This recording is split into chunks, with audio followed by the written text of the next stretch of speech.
okayfm 101.7.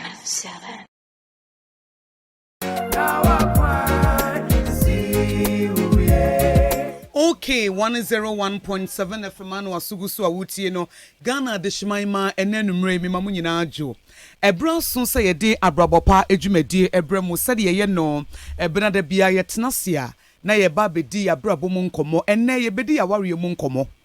Ye bedi ya ware mu nkomo fi se ehu aba behia se ye di hu nkomo. Eto da bia wo expectation anasa de esi woni so wo de kwa ware mu no wo hu totally something different kra. Eya na entesa na yedi ka atwetwe nkomo eniyema bi esese wo hunu ansakro na wodi uti akwa wuram obi wo ha wanhye saa ne yema na nso wonya wuram awie obi wo so Akosua Aboagye metie wo ne prophet no metie panifo metie psychologist chese ensam de maburu bi so mate na emom akwa wuram awie de mo ka ye nyina enye no na medi ye adwuma me akora no na menim ne yemepe eti no ane se o mesisu na sesa me ware na maware anasa me kra me nipa no relationship no me hu red flags no enyina nipa no ma me hu sa ne ma ni nyina bat me bu mani gu so e na sese makwakọ wuram enti sese me gyae ana ebra me bu mani gu nukura bi anyame da di kire me na mahwe anasa bia ne ma bia na me di adanse se ba bia me di me ti kwakọ wuram enye ba ma ya wie anasa wuti Abrabopa na yebobo so kire wo na si sese na netie se enye sa akwa na mefa so na me akora no na menim ne emeye enti wanya ko wuramu awie na wakwakoto sa problem no wakwakoto sa wo hawo no na wo spouse no so wuntimi nsesa no wo kura na sa wo yire no na koma no nya wo de enti wuntimi nsesa no nyame ena ya akoma ho adwuma no saa de na wo te ho na etete wo no esesa wo ka sa etete minti ma me nsesa me nkuku ne me nkaka na me nkwa ana anase esesa me ko okopa na edi nkonimdie bi ebre me eno na enne me ne abedwafo nyina ye bedi hu nkomo na mo amunim sa Abrabopa dwumadie de ye hwase a ye sua de kakra ansa ne yakọ ene me topic ne say what is your relationship goal? What is your relationship goal? So we read Proverbs chapter 13 verse 20. I will say, he who walks with wise men will be wise, but the companion of fools will be destroyed. He who walks with wise men will be wise, but the companion of fools will be destroyed. Nes womu ni nyansafo nante no womu hunu nyansa. Ena sebio womu womu jimi enante no womu nso so womu abrabo esei. Enti me busa wo say wo relationship goal ene sei. Na mame for story bi emma Nigeria papa bi na oye businessman pa wo ska. Na wokofa adamfo bi ena adamfo ne besra no wo fie. Na obesra no wo fie ne de we na osi hwehwe ho ne sede na osi yeye ne ho ne nani na enye ne yere fe ena okoi na ne yere frɛ ne kunu ose be me na we de ahobrasie mu o wadawroma wadamfo na wode ne ba ha se na sede wote ho ha no sede na osi hwehwe ade ne sede osi ye nani no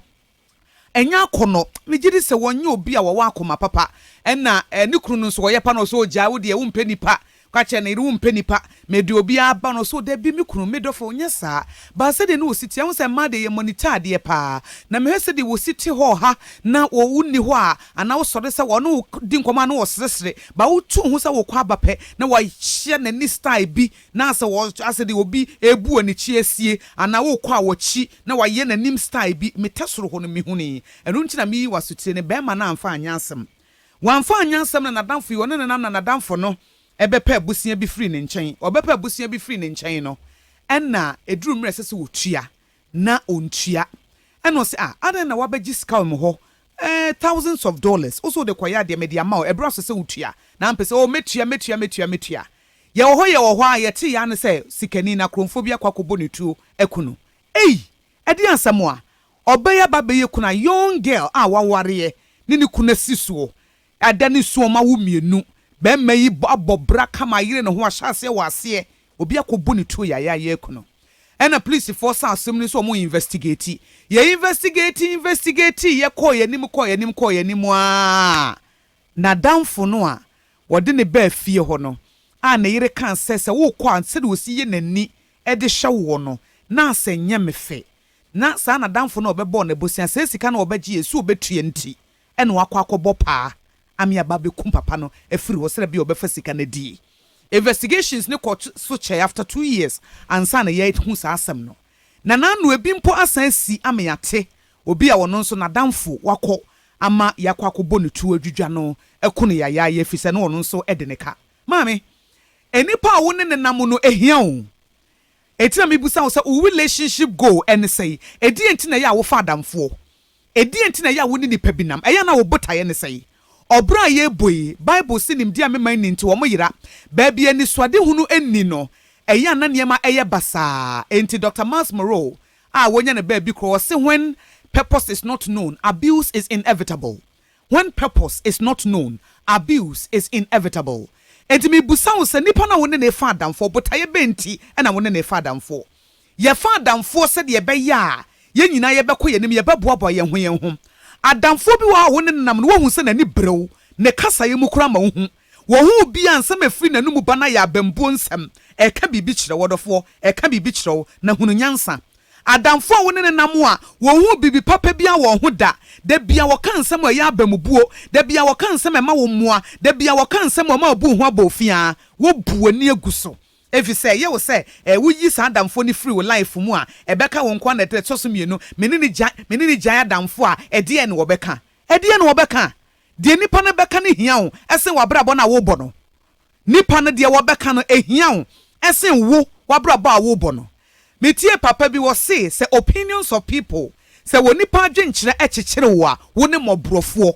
say wo bɔ bra na de wo bi dwene efa ho no se kyekere wa ene wo ne mobrofo wontimi mobra bia da efi se nipa kasa fa ha wo be fa ha na se wo se toy ne ba bia ye de wo be fa bia na ye to twene se wo bi wo wabra bom no hu se nipa na ni brew wo hu se nipa wo mpa wi ama me cut the relationship off ese se wo twam eye wo bra asase so ye ni bresa onyame ama ye bra ye ba be ye bibi enti obi a obe distract bia obi a wo ma wonye focus obi a wo mwa no yiri firi wabra bom abrantie ne yiri ka kire ne se wadanfo ya woni ne nam yi se ni osidi nani hyewo kire se enye ni papa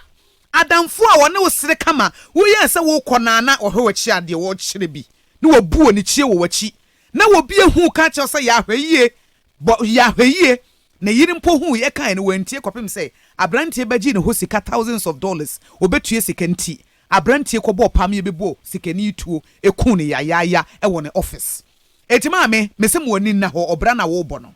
onyankopon pese ye nya relationship onyankopon oboye ma relationship nanso relationship no wo choice esese wo na wo hunu se ehemfa na mekọ na ho ama na mehia wo mo betimi aboa me yemfa damfo keke etimi busa wo se ne nipa na wo ne namo no botaye be pa na da hom every say wo read bible no kura no a waka nsem bi a kire ye ya emu edo eye Ecclesiastes chapter 4 verse 9 to 12 was say 2 people are better off than one, for they can help each other succeed. If one person falls, the other one can reach out and help. But someone who falls alone is in real trouble. Enti san wo kase nipa mienu nam a eya na eye. Efisese ba ko hyiase a ba ko betimi ama ba ko no so ama omo agina. Enti adamfo a wo ne na esese ya adamfo a wo pe wo yie, adamfo a wo tofo wo betimi apia wo, enya adamfo a wo ka wo hye. Adamfo bi wo suba bi a enye waye wadwen se wo begyae ebre bi a obefre wo bia na sa suban wo hye mu kena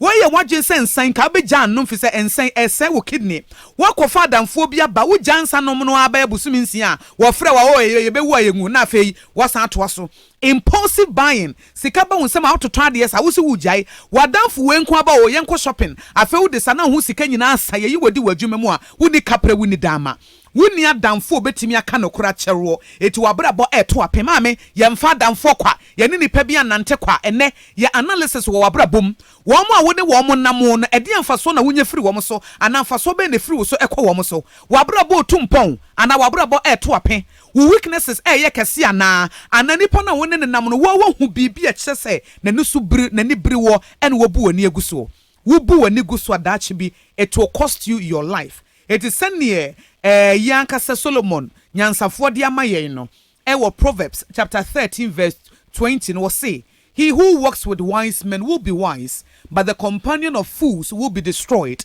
Obia sabio woni agimifo namo no wo ba na brabo nyina ebesei na so de oni nyansafo enam no wonya nyansa etiene me busa wo say what is your relationship goal? We ene de edi tu ye hofo ewo Abrabopa ejumedie so OKFM 101.7.